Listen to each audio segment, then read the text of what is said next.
THE JUNGLE by Upton Sinclair. Chapter 1. It was 4 o'clock in the morning when the ceremony was over and the carriages began to arrive. There had been a crowd following all the way, owing to the exuberance of Marija Berczynskas.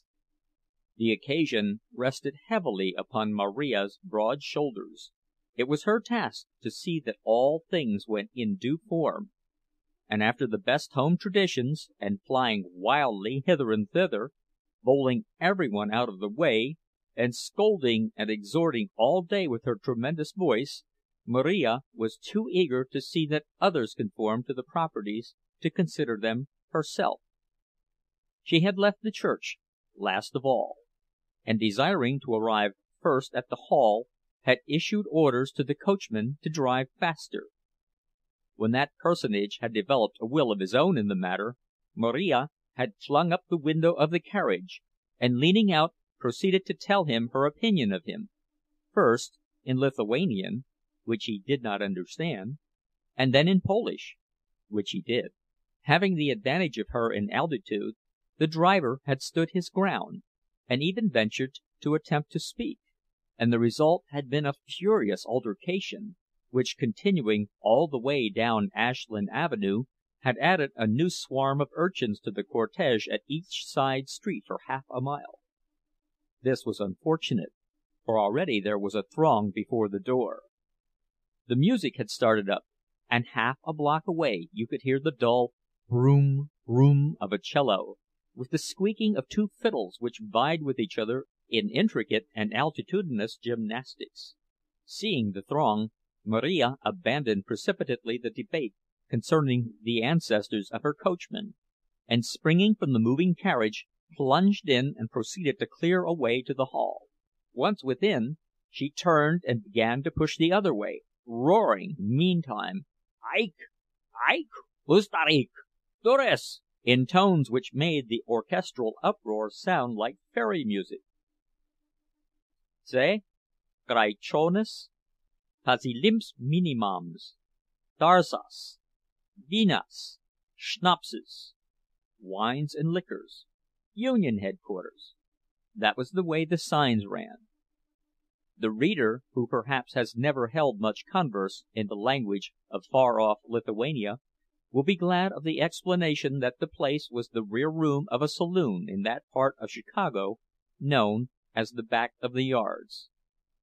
This information is definite, and suited to the matter of fact, but how pitifully inadequate it would have seemed to one who understood that it was the supreme hour of ecstasy in the life of one of God's gentlest creatures, the scene of the wedding feast, and the joy transfiguration of little Ona Lukashite. She stood in the doorway, shepherded by Cousin Marija, breathless from pushing through the crowd, and in her happiness painful to look upon. There was a light of wonder in her eyes, and her lids trembled, and her otherwise wan little face was flushed. She wore a muslin dress, conspicuously white, and a stiff little veil coming to her shoulders. There were 5 pink paper roses twisted in the veil, and 11 bright green rose leaves. There were new white cotton gloves upon her hands, and as she stood staring about her she twisted them together feverishly. It was almost too much for her. You could see the pain of too great emotion in her face, and all the tremor of her form. She was so young, not quite 16, and small for her age, a mere child, and she had just been married, and married to Jurgis, of all men, to Jurgis Rudkus, he with the white flower in the buttonhole of his new black suit, he with the mighty shoulders and the giant hands. Ona was blue-eyed and fair, while Jurgis had great black eyes with beetling brows, and thick black hair that curled in waves about his ears. In short, they were one of those incongruous and impossible married couples with which Mother Nature so often wills to confound all prophets before and after. Jurgis could take up a 250-pound quarter of beef and carry it into a car without a stagger, or even a thought. And now he stood in a far corner, frightened as a hunted animal, and obliged to moisten his lips with his tongue each time before he could answer the congratulations of his friends. Gradually there was effected a separation between the spectators and the guests, a separation at least sufficiently complete for working purposes. There was no time during the festivities which ensued when there were not groups of onlookers in the doorways and the corners, and if any one of these onlookers came sufficiently close, or looked sufficiently hungry, a chair was offered him, and he was invited to the feast. It is one of the laws of the Veselija that no one goes hungry; and while a rule made in the forests of Lithuania is hard to apply in the stockyards district of Chicago, with its 250,000 inhabitants, still they did their best, and the children who ran in from the street, and even the dogs, went out again happier. A charming informality was one of those characteristics of this celebration. The men wore their hats, or, if they wished, they took them off, and their coats with them. They ate when and where they pleased, and moved as often as they pleased. There were to be speeches and singing, but no one had to listen who did not care to. If he wished, meantime, to speak or sing himself, he was perfectly free. The resulting medley of sound distracted no one, save possibly alone the babies, of which there were present a number equal to the total possessed by all the guests invited. There was no other place for the babies to be, and so part of the preparations for the evening consisted of a collection of cribs and carriages in one corner. In these the babies slept, 3 or 4 together, or wakened together, as the case might be. Those who were still older, or could reach the tables, marched about munching contentedly at meat bones and bologna sausages. The room is about 30 feet square, with whitewashed walls, bare save for a calendar, a picture of a racehorse, and a family tree in a gilded frame. To the right there is a door from the saloon, with a few loafers in the doorway, and in the corner beyond it a bar, with the presiding genius clad in soiled white, with waxed black mustaches, and a carefully oiled curl plastered against one side of his forehead. In the opposite corner are 2 tables, filling a third of the room and laden with dishes and cold bajayuns, which a few of the hungrier guests are already munching. At the head, where sits the bride, is a snow-white cake, with an Eiffel Tower of constructed decoration, with sugar roses and 2 angels upon it, and a generous sprinkling of pink and green and yellow candies. Beyond opens a door into the kitchen, where there is a glimpse to be had of a range with much steam ascending from it, and many women, old and young, rushing hither and thither. In the corner to the left are the 3 musicians, upon a little platform, toiling heroically to make some impression upon the hubbub, also the babies similarly occupied, and an open window whence the populace imbibes the sights and sounds and odors. Suddenly some of the steam begins to advance, and peering through it you discern Aunt Elizabeth, Ona's stepmother, Teta Elzbieta, as they call her, bearing aloft a great platter of stewed duck. Behind her is Kotrina, making her way cautiously, staggering beneath a similar burden, and half a minute later there appears old grandmother Majauszkiene, with a big yellow bowl of smoking potatoes, nearly as big as herself. So bit by bit the feast takes form. There is a ham and a dish of sauerkraut, boiled rice, macaroni, bologna sausages, great piles of penny buns, bowls of milk, and foaming pitchers of beer. There is also, not 6 feet from your back, the bar, where you may order all you please and do not have to pay for it. "Aish, Greichow!" screams Maria Berczynskas, and falls to work herself, for there is more upon the stove inside that will be spoiled if it be not eaten. So with laughter and shouts and endless badinage and merriment, the guests take their places. The young men, who for the most part have been huddled near the door, summon their resolution and advance, and the shrinking Jurgis is poked and scolded by the old folks until he consents to seat himself at the right hand of the bride. The two bridesmaids, whose insignia of office are paper wreaths, come next, and after them the rest of the guests, old and young, boys and girls. The spirit of the occasion takes hold of the stately bartender, who condescends to a plate of stewed duck. Even the fat policeman, whose duty it will be later in the evening to break up the fights, draws up a chair to the foot of the table, and the children shout and the babies yell, and everyone laughs and sings and chatters, while above all the deafening clamor Cousin Marija shouts orders to the musicians. The musicians. How shall one begin to describe them? All this time they have been there, playing in a mad frenzy. All of this scene must be read or said or sung to music. It is the music which makes it what it is. It is the music which changes the place from the rear room of a saloon in the back of the yards to a fairy place, a wonderland, a little corner of the high mansions of the sky. The little person who leads this trio is an inspired man. His fiddle is out of tune, and there is no rosin on his bow, but still he is an inspired man. The hands of the muses have been laid upon him. He plays like one possessed by a demon, by a whole horde of demons. You can feel them in the air round about him, capering frenetically. With their invisible feet they set the pace, and the hair of the leader of the orchestra rises on end, and his eyeballs start from their sockets as he toils to keep up with them.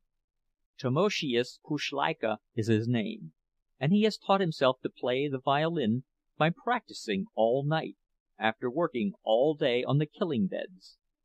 He is in his shirt sleeves, with a vest figured with faded gold horseshoes, and a pink striped shirt, suggestive of peppermint candy. A pair of military trousers, light blue with a yellow stripe, serve to give that suggestion of authority proper to the leader of a band. He is only about 5 feet high, but even so these trousers are about 8 inches short of the ground. You wonder where he could have gotten them, or rather you wonder if the excitement of being in his presence left you time to think of such things. For he is an inspired man. Every inch of him is inspired. You might almost say inspired separately. He stamps with his feet, he tosses his head, he sways and swings to and fro. He has a wizened-up little face, irresistibly comical, and when he executes a turn or a flourish, his brows knit and his lips work, and his eyelids wink, the very ends of his necktie bristle out, and every now and then he turns upon his companions, nodding, signaling, beckoning frantically, with every inch of him appealing, imploring in behalf of the muses and their call. For they are hardly worthy of Tamoszius, the other two members of the orchestra. The second violin is a Slovak, a tall, gaunt man with black-rimmed spectacles and the mute and patient look of an overdriven mule. He responds to the whip but feebly, and then always falls back into his old rut. The third man is very fat, with a round, red, sentimental nose, and he plays with his eyes turned up to the sky and a look of infinite yearning. He is playing a bass part upon his cello, and so the excitement is nothing to him. No matter what happens in the treble, it is his task to saw out one long drawn and lugubrious note after another, from 4 o'clock in the afternoon until nearly the same hour next morning, for his third of the total income of $1 per hour. Before the feast has been 5 minutes under way, Tamoszius Kuszleika has risen in his excitement. A minute or two more and you see that he is beginning to edge over toward the tables. His nostrils are dilated, and his breath comes fast. His demons are driving him. He nods and shakes his head at his companions, jerking at them with his violin, until at last the long form of the second violinist also rises up. In the end, all three of them begin advancing, step by step, upon the banqueters. Valentiniccia, the cellist, bumping along with his instrument between notes. Finally all three are gathered at the foot of the tables, and there Tamoszius mounts upon a stool. Now he is in his glory, dominating the scene. Some of the people are eating, some are laughing and talking, but you will make a great mistake if you think there is one of them who does not hear him. His notes are never true, and his fiddle buzzes on the low ones, and squeaks and scratches on the high. But these things they heed no more than they heed the dirt and noise and squalor about them. It is out of this material that they have to build their lives, with it that they have to utter their souls.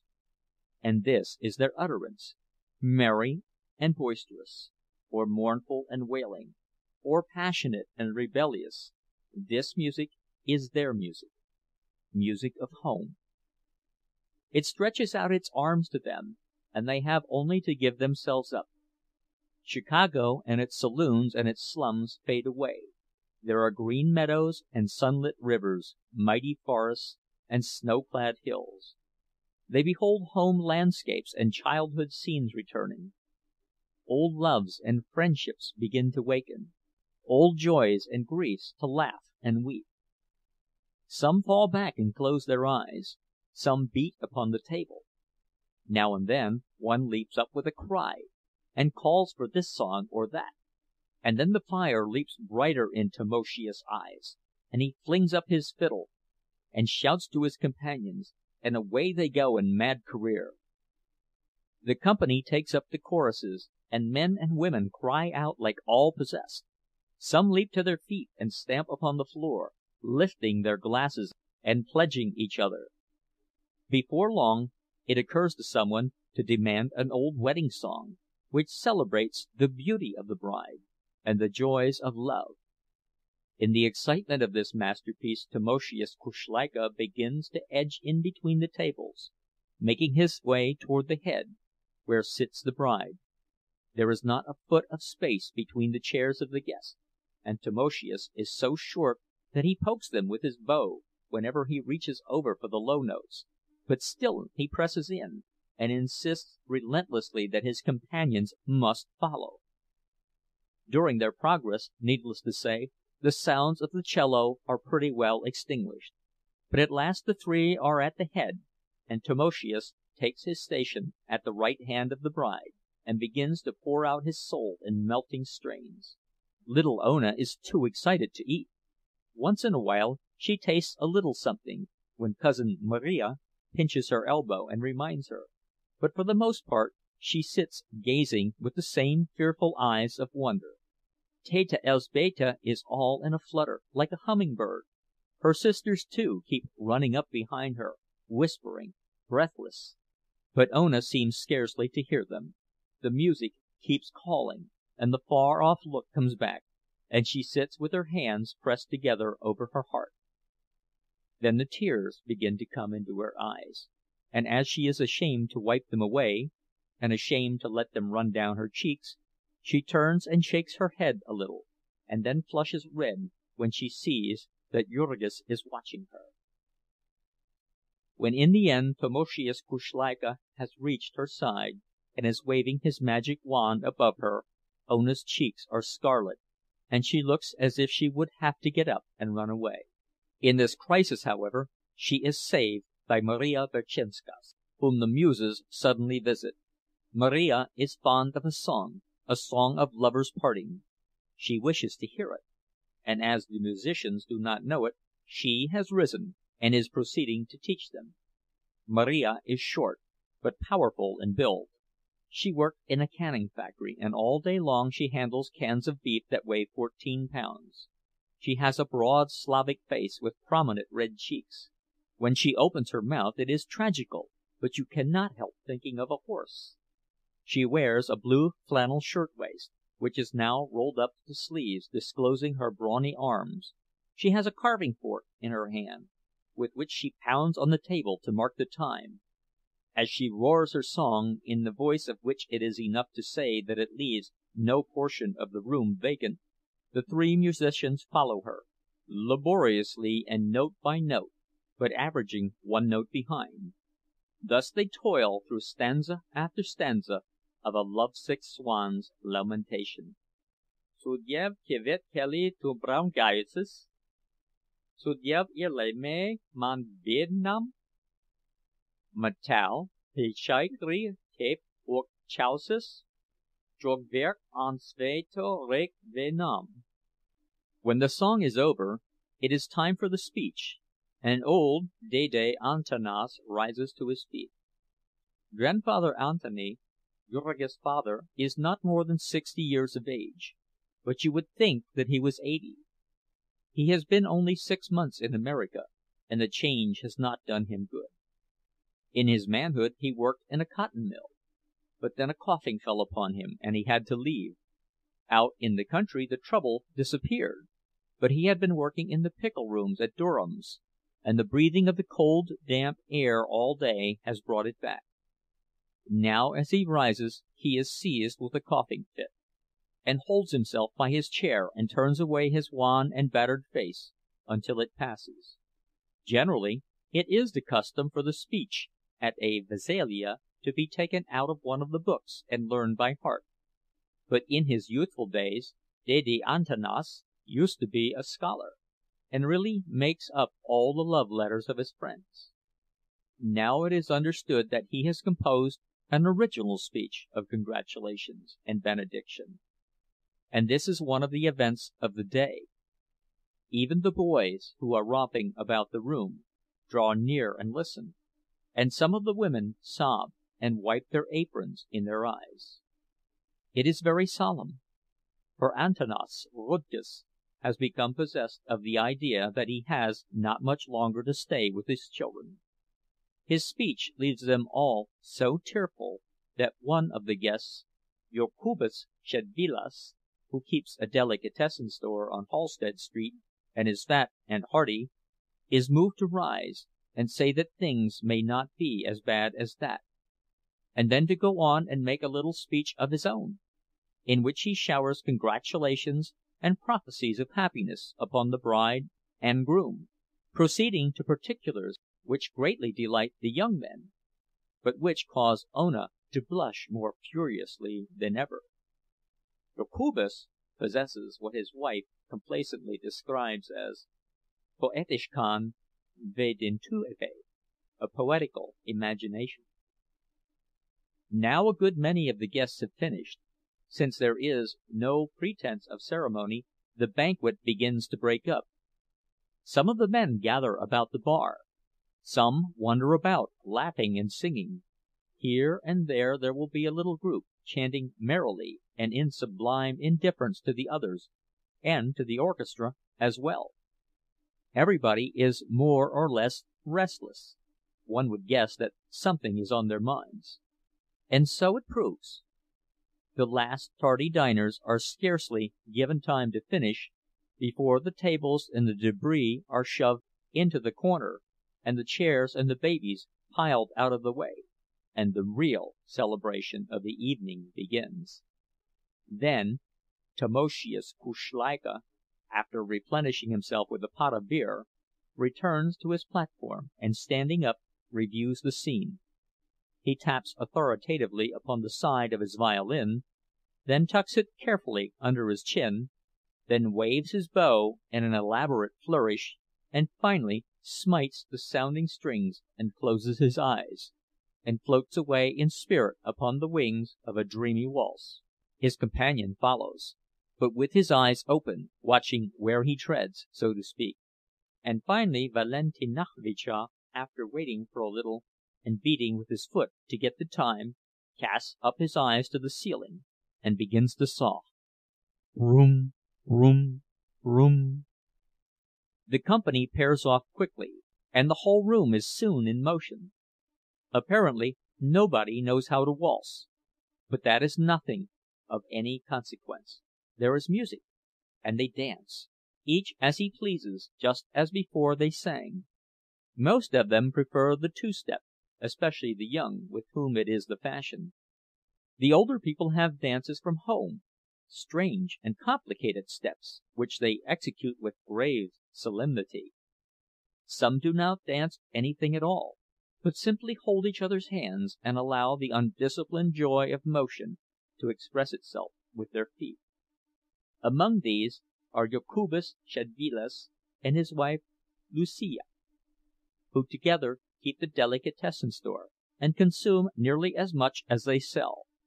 They are too fat to dance, but they stand in the middle of the floor, holding each other fast in their arms, rocking slowly from side to side, and grinning seraphically, a picture of toothless and perspiring ecstasy. Of these older people, many wear clothing reminiscent in some detail of home, an embroidered waistcoat or stomacher, or a gaily colored handkerchief, or a coat with large cuffs and fancy buttons. All these things are carefully avoided by the young, most of whom have learned to speak English and to affect the latest style of clothing. The girls wear ready-made dresses or shirtwaists, and some of them look quite pretty. Some of the young men you would take to be Americans, of the type of clerks, but for the fact that they wear their hats in the room. Each of these younger couples affects a style of its own in dancing. Some hold each other tightly, some at a cautious distance. Some hold their hands out stiffly, some drop loosely at their sides, some dance springingly, some glide softly, some move with great dignity. There are boisterous couples who tear wildly about the room, knocking everyone out of their way. There are nervous couples whom these frighten and who cry "Nuskrok! Kazra!" at them as they pass. Each couple is paired for the evening. You will never see them change about. There is Elena Yesatite, for instance, who has danced unending hours with Juozas Rashus, to whom she is engaged. Elena is the beauty of the evening, and she would be really beautiful if she were not so proud. She wears a white shirtwaist, which represents perhaps half a week's labor painting cans. She holds her skirt with her hand as she dances, with stately precision, after the manner of the grande dame. Juozas is driving one of Durham's wagons, and is making big wages. He affects a tough aspect, wearing his hat on one side, and keeping a cigarette in his mouth all the evening. Then there is Jadwiga Marcinkus, who is also beautiful, but humble. Jadwiga likewise paints cans, but then she has an invalid mother, and 3 little sisters to support by it, and so she does not spend her wages for shirtwaists. Jadwiga is small and delicate, with jet-black eyes and hair, the latter twisted into a little knot and tied on the top of her head. She wears an old white dress, which she has made herself and worn to parties for the past 5 years. It is high-waisted, almost under her arms, and not very becoming. But that does not trouble Jadwiga, who is dancing with her Mikolas. She is small, while he is big and powerful. She nestles in his arms, as if she would hide herself from view, and leans her head upon his shoulder. He, in turn, has clasped her arms tightly around her, as if he would carry her away, and so she dances, and will dance the entire evening, and would dance forever, in ecstasy of bliss. You would smile perhaps to see them, but you would not smile if you knew all the story. This is the 5th year now that Jadwiga has been engaged to Mikolas, and her heart is sick. They would have been married in the beginning, only Mikolas has a father who is drunk all day, and he is the only other man in a large family. Even so they might have managed it, for Mikolas is a skilled man, but for cruel accidents, which have almost taken the heart out of them.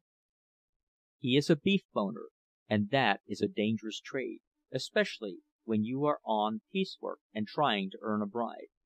Your hands are slippery, and your knife is slippery, and you are toiling like mad, when somebody happens to speak to you, or you strike a bone.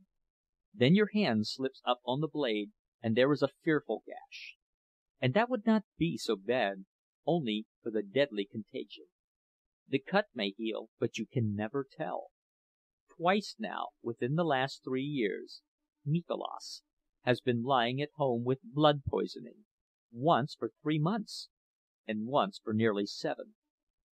The last time, too, he lost his job, and that meant 6 weeks more of standing at the doors of the packing houses at 6 o'clock on bitter winter mornings, with a foot of snow on the ground and more in the air. There are learned people who can tell you out of the statistics that beef boners make 40 cents an hour, but perhaps these people have never looked into a beef boner's hands. When Tamoszius and his companions stop for a rest, as perforce they must now and then, the dancers halt where they are and wait patiently. They never seem to tire, and there is no place for them to sit down if they did. It is only for a minute anyway, for the leader starts up again, in spite of all the protests of the other two. This time it is another sort of dance, a Lithuanian dance. Those who prefer to go on with the two-step, but the majority go through an intricate series of motions resembling more fancy skating than a dance. The climax of it is a furious pastissimo, at which the couples seize hands and begin a mad whirling. This is quite irresistible, and everyone in the room joins in, until the place becomes a maze of flying skirts and bodies quite dazzling to look upon. But the sight of sights at this moment is Tamoszius Kuszleika.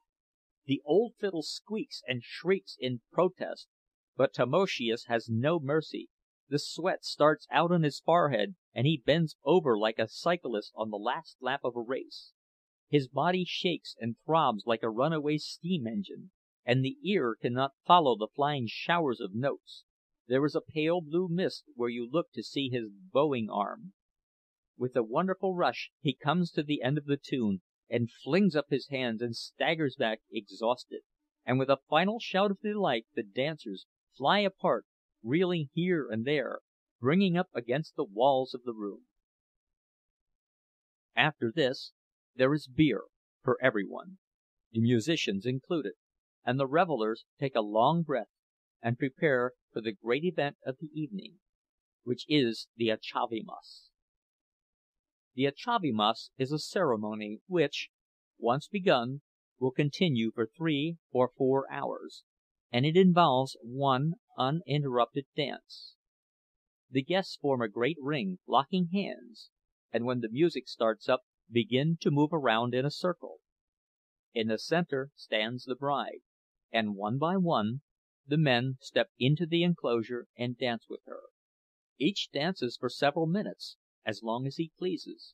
It is a very merry proceeding, with laughter and singing, and when the guest has finished, he finds himself face to face with Teta Elzbieta, who holds the hat. Into it he drops a sum of money, $1, or perhaps $5, according to his power, and his estimate of the value of the privilege. The guests are expected to pay for this entertainment. If they be proper guests, they will see that there is a neat sum left over for the bride and bridegroom to start life upon.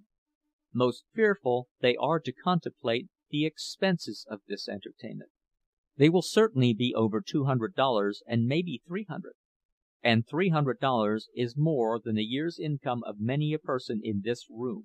There are able-bodied men here who work from early morning until late at night, in ice-cold cellars with a quarter-inch of water on the floor, men who for 6 or 7 months in the year never see the sunlight from Sunday afternoon till the next Sunday morning, and who cannot earn $300 in a year.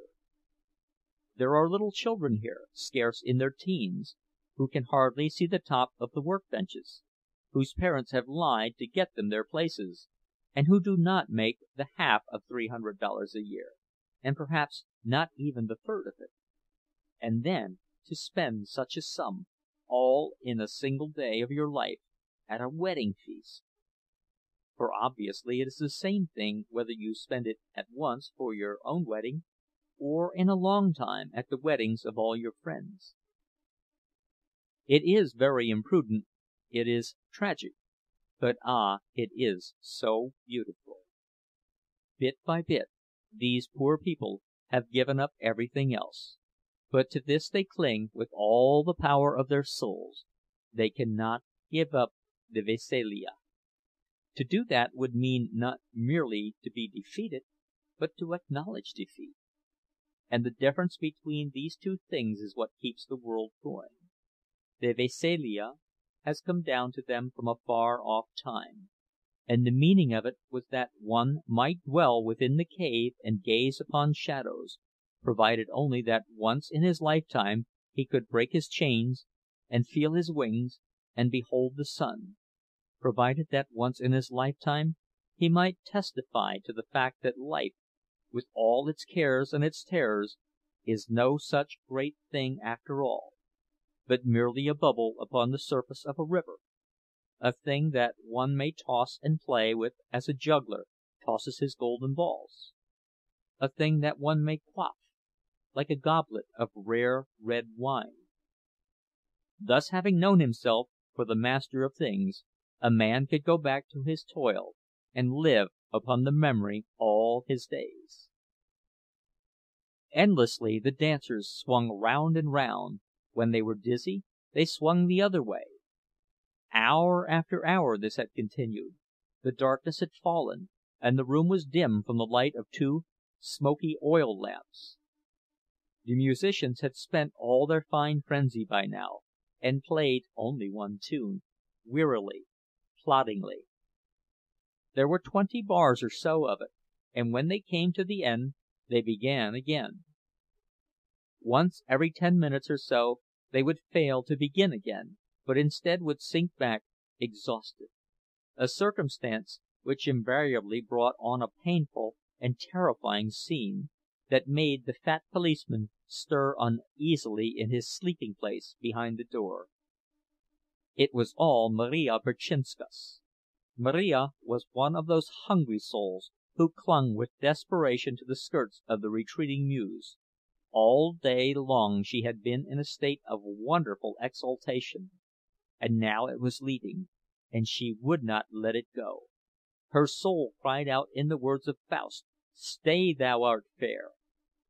Whether it was by beer, or by shouting, or by music, or by motion, she meant that it should not go, and she would go back to the chase of it, and no sooner be fairly started than her chariot would be thrown off the track, so to speak, by the stupidity of those thrice accursed musicians.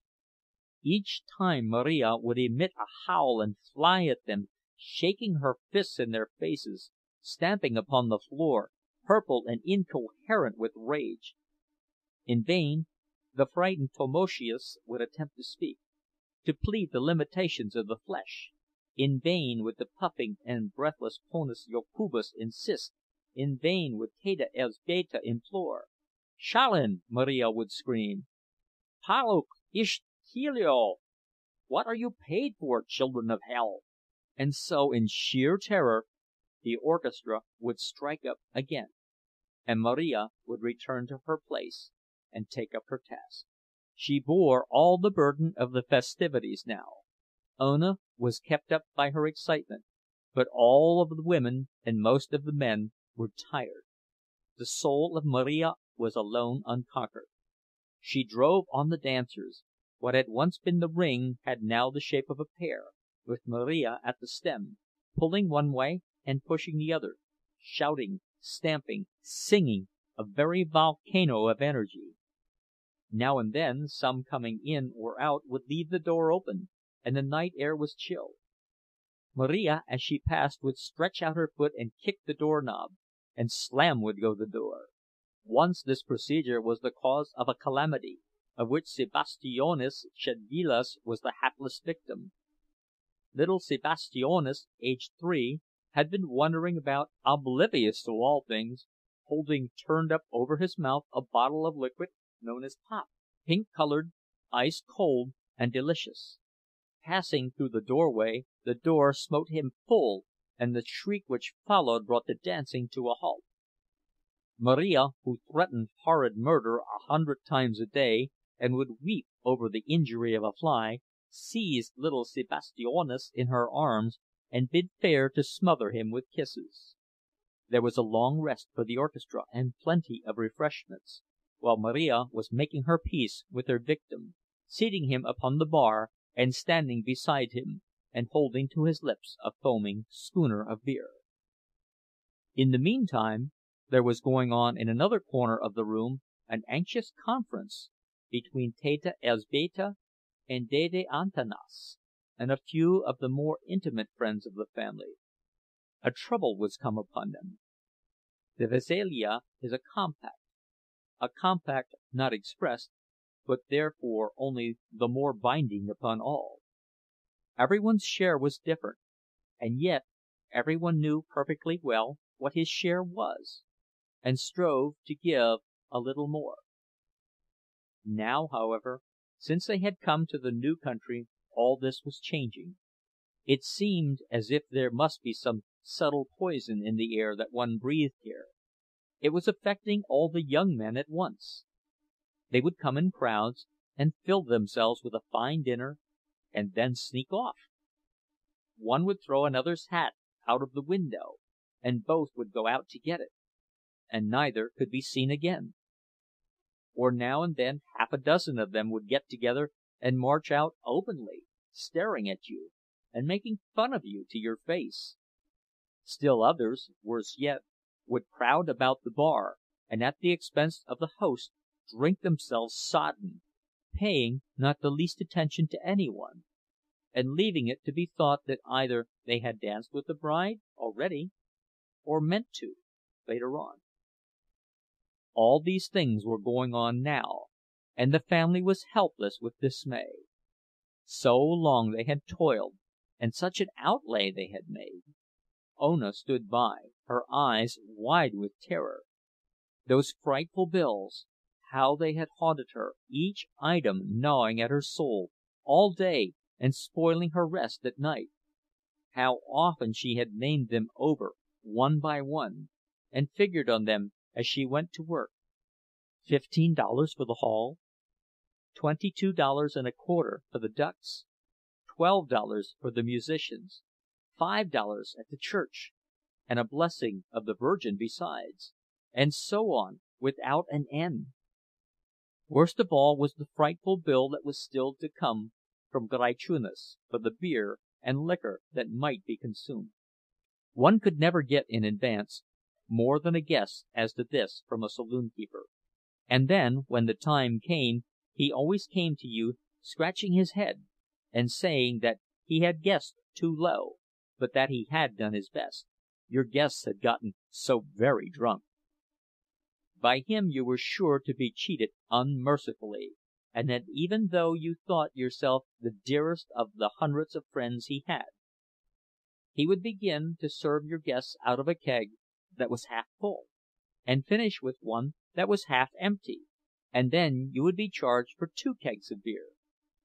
He would agree to serve a certain quality at a certain price, and when the time came you and your friends would be drinking some horrible poison that could not be described.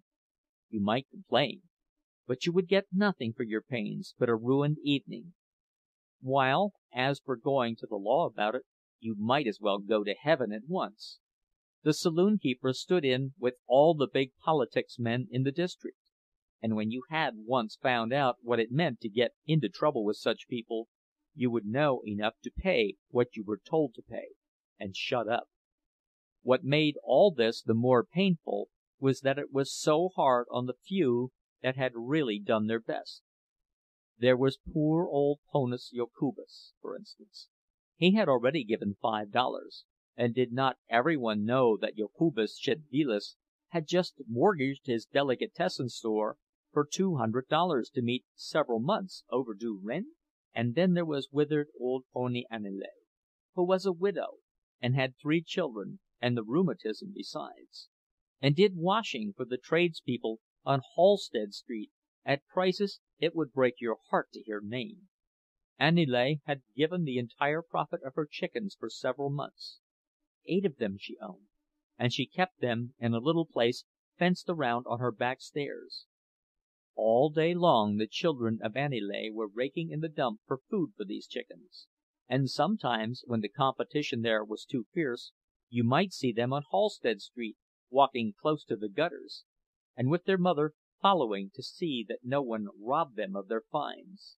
Money could not tell the value of these chickens to old Mrs. Jukniene. She valued them differently, for she had a feeling that she was getting something for nothing by means of them, that with them she was getting the better of a world that was getting the better of her in so many other ways. So she watched them every hour of the day, and had learned to see like an owl at night to watch them then. One of them had been stolen long ago, and not a month passed that someone did not try to steal another. As the frustrating of this one attempt involved a score of false alarms, it will be understood what a tribute old Mrs. Jukniene brought, just because Teta Elzbieta had once loaned her some money for a few days, and saved her from being turned out of her house. More and more friends gathered round while the lamentation about these things was going on. Some drew nearer, hoping to overhear the conversation, who were themselves among the guilty, and surely that was a thing to try the patience of a saint. Finally there came Jurgis, urged by some, and the story was retold to him. Jurgis listened in silence, with his great black eyebrows knitted. Now and then there would come a gleam underneath them, and he would glance about the room. Perhaps he would have liked to go at some of those fellows with his big clenched fist, but then doubtless he realized how little good it would do him. No bill would be any less for turning out any one at this time. And then there would be the scandal, and Jurgis wanted nothing except to get away with Ona and to let the world go its own way. So his hands relaxed, and he merely said quietly, "It is done, and there is no use in weeping, Teta Elzbieta."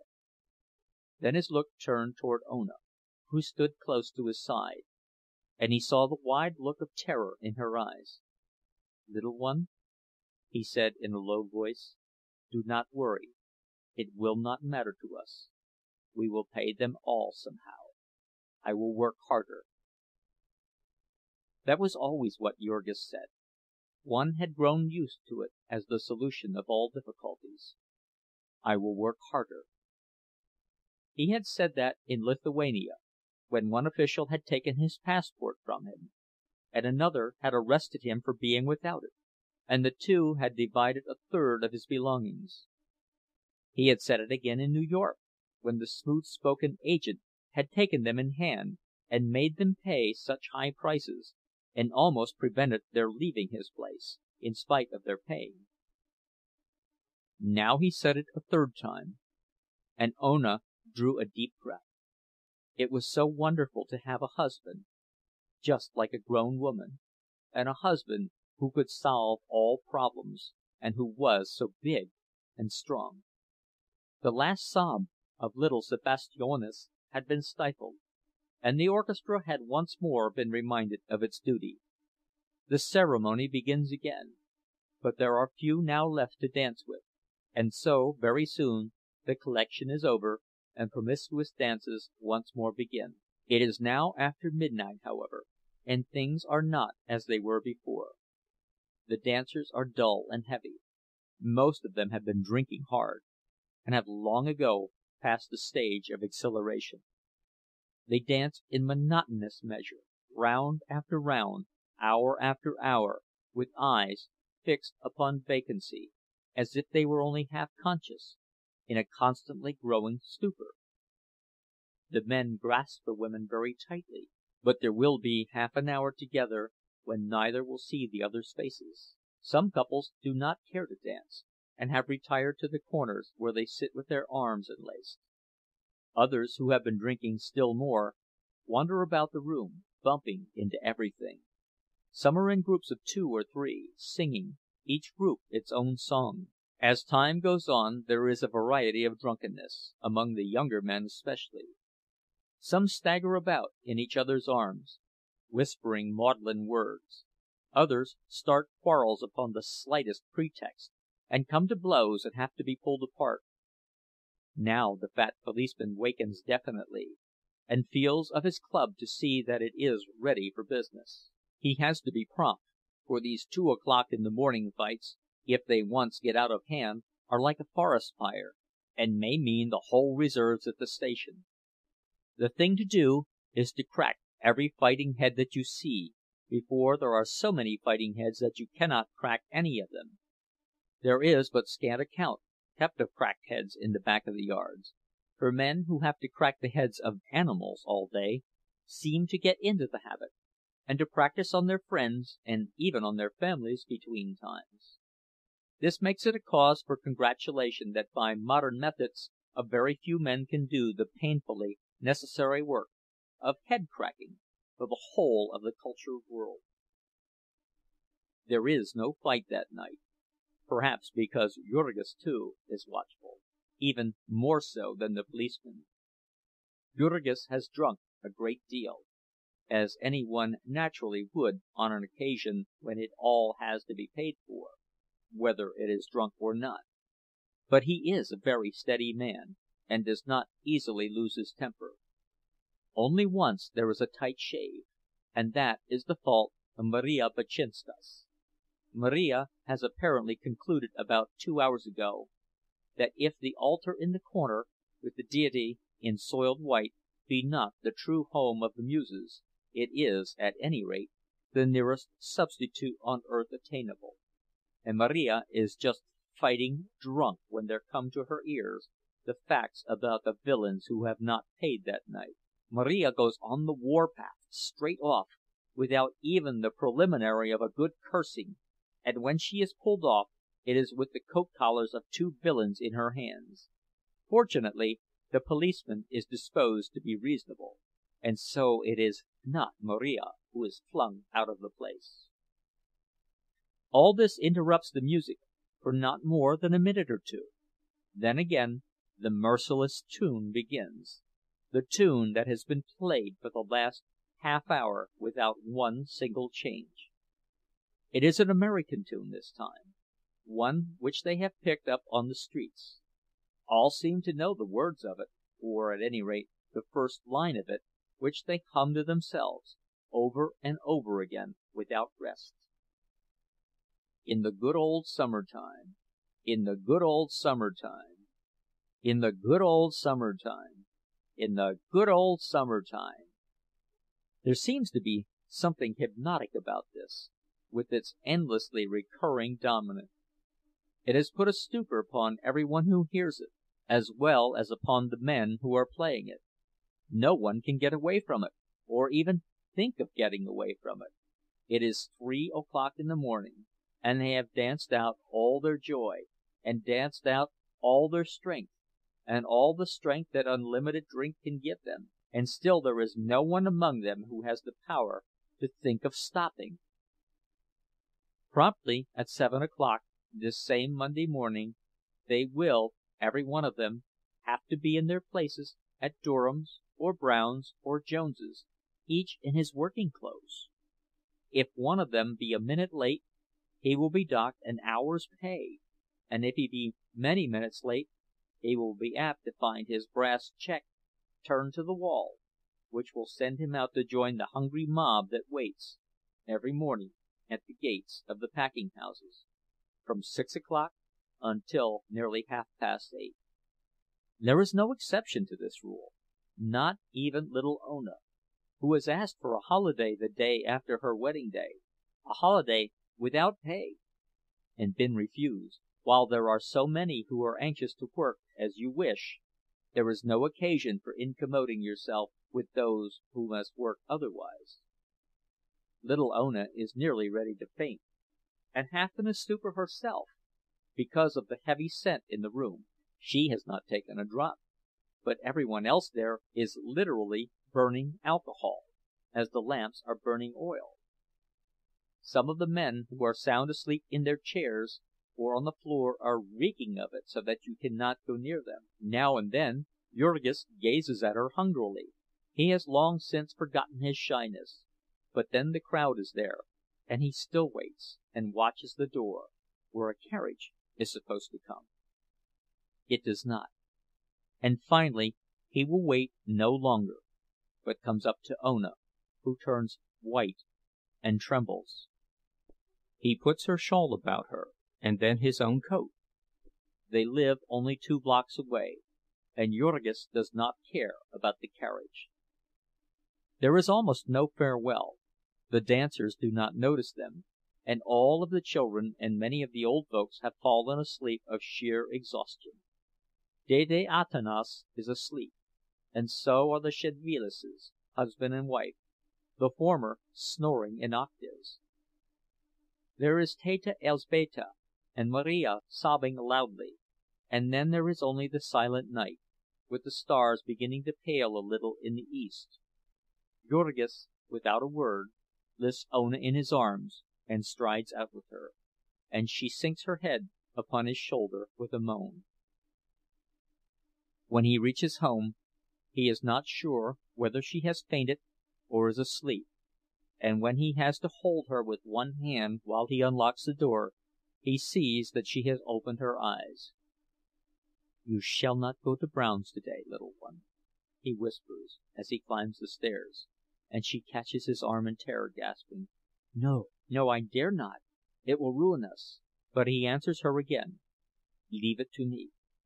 Leave it to me. I will earn more money. I will work harder." End of chapter 1. Recording